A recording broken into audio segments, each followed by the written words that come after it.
Governor Gretchen Whitmer has been busy advancing her agenda, allocating funding for things like childcare and state parks.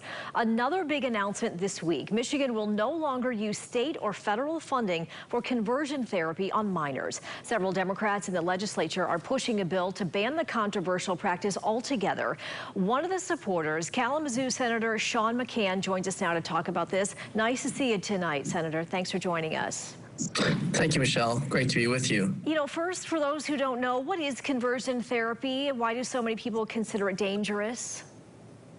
Well, I'm not a scholar on the practice, but the idea being that there's something wrong with a minor that identifies as LGBTQ plus, and that has to somehow be cured or driven out of their heads, and that somehow state tax dollars would underwrite such an abhorrent practice as to trying to basically force a child to change its mind about how it's feeling or what's going on inside. So it's not appropriate, it's not called for, and certainly not a practice that has proven to be of any value, and in fact quite the opposite. It's a practice that can cause kids great harm. So the governor's order, certainly one step in the right direction, but you think the legislature really can take things further?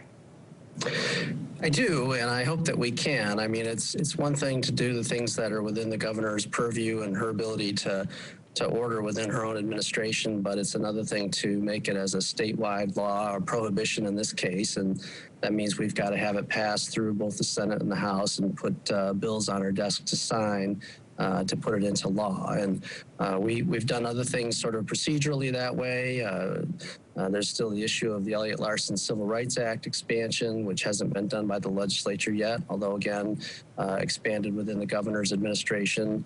And recently, I think a step in the positive direction was that both the Senate and House chambers adopted what we call non-binding resolutions that celebrated this month as Pride Month. So I think that hearts and minds are hopefully starting to change, albeit slower than I'd like, and this is a step we need to reach as well. Yeah, absolutely. So what are you hearing from your Republican counterparts in Lansing?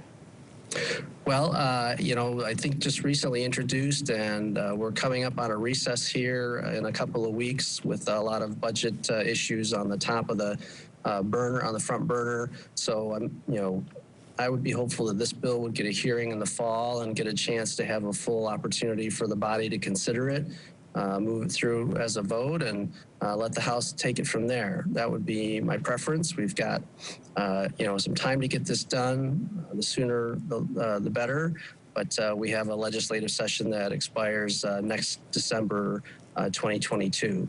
All right, we'll be keeping an eye on it. Senator McCann, thanks so much for seeing it tonight.